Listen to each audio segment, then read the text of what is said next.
संविधान है उसकी किताब को ये उछालते हैं, अंबेडकर जी के नाम को ये उछालते हैं, उनके नाम को इस्तेमाल करने का काम करते हैं। प्रधानमंत्री जी ने कभी भी संविधान उछाल कर जो है कोई दुहाइयां नहीं दी, ये बातें नहीं उछाली। कहते ना झूठ को 100 बार बोलो तो वो भी सच बन जाता है। ये है कांग्रेस की जो है कूटनीति।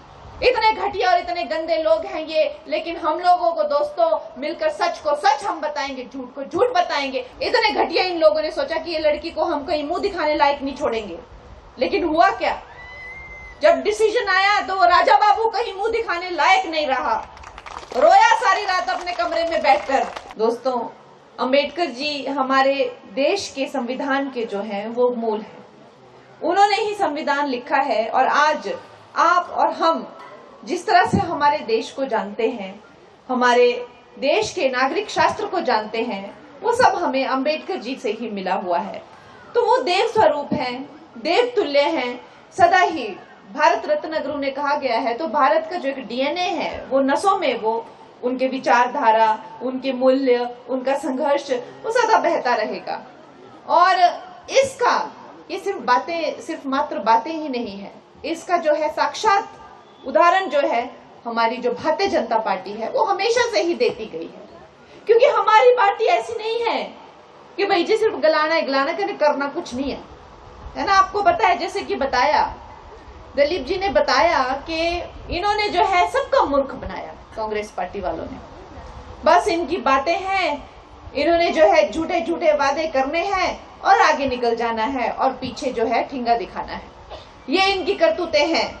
इन्होंने ही आजकल एक नया प्रचलन इन्होंने शुरू किया है कि जो संविधान है उसकी किताब को ये उछालते हैं, अंबेडकर जी के नाम को ये उछालते हैं, उनके नाम को इस्तेमाल करने का काम करते हैं। उसको जो है किसी न किसी तरह से वोट बैंक की राजनीति करने की ये कोशिश करते हैं।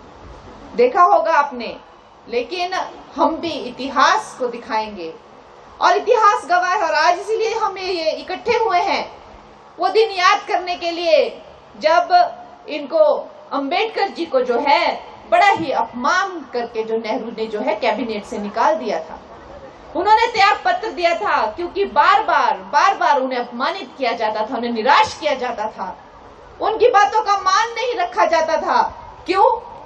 क्योंकि नेहरू जी को हर कोई इंसान जो ज्यादा इंटेलिजेंट उनसे था, जो ज्यादा इस देश को समझता था, उससे प्रॉब्लम हो जाती थी। मैंने तो इस बात पे बड़ी रिसर्च की हुई है और मुझे और कोई कारण नहीं दिखता कि उनको उनसे और क्या दिक्कत हो सकती है और क्या द्वेष और क्या ईर्ष्या हो सकती है।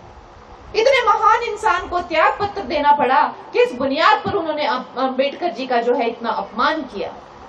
उसके बाद इन्होंने वोट बैंक राजनीति तो जारी रखी, लेकिन जब चाहे कितने ही संक्षिप्त काल के लिए जो है भारतीय जनता पार्टी की सरकार आई हो, लेकिन अगर भारत रत्न किसी ने दिया अंबेडकर जी ने तो भारत जनता पार्टी की सरकार ने उन्हें भारत रत्न दिया।